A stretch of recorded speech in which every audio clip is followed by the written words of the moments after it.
माहितीचा अधिकार कायदा हा जनतेच्या हातातील सर्वात प्रभावी शस्त्र असून त्याला बोथट करण्याचा प्रयत्न राज्य सरकारकडून सुरू असल्याचा गंभीर आरोप ज्येष्ठ समाजसेवक अण्णा हजारेंनी केलाय.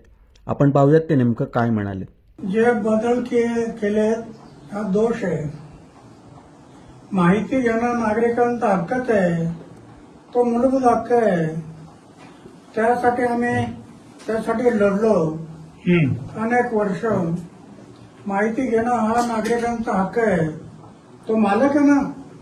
आणि तुम्ही सर्व अधिकारी सेवक आहेत. मालकांना तुम्ही अशा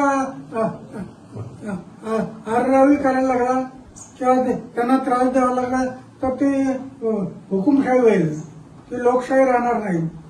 लोकशाहीला धोका आहे. म्हणून माहितीचा अधिकार हा मूलभूत हक्कच आहे. म्हणून आम्ही लढलो त्याच्यासाठी. माहितीचा अधिकार, जसं माहितीच्या अधिकारासाठी लढलो तसं दप्तर दिरंगाई, एका टेबलवरचा पेपर दुसऱ्या टेबलवरती वेळेच्या आत गेला पाहिजे. दप्तर दिरंगाई, बदलांचा कायदा, हेच अधिकाऱ्यांसाठी जो अन्याय होत होता अधिकाऱ्यांवरती, म्हणून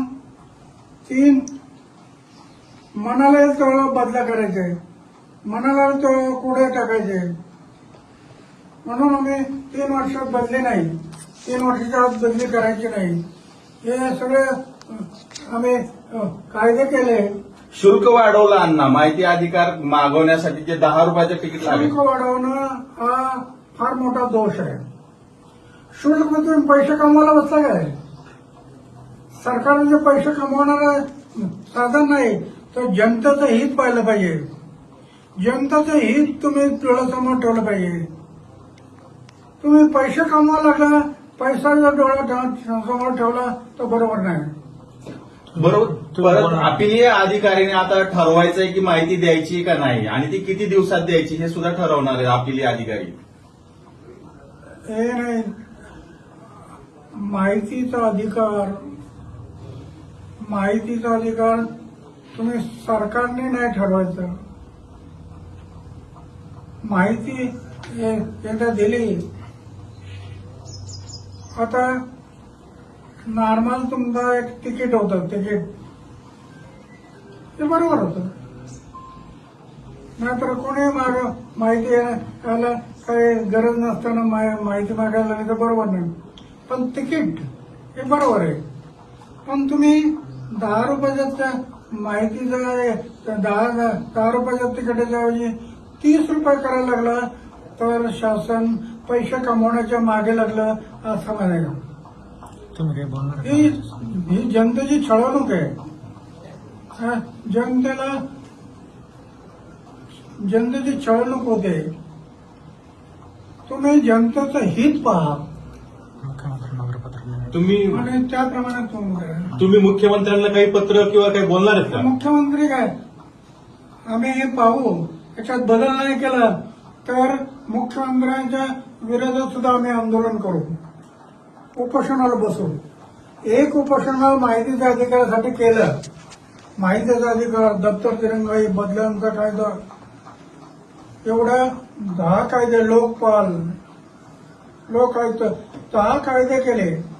हे जनतेच्या हितासाठी केले. सगळे जनतेचं हित.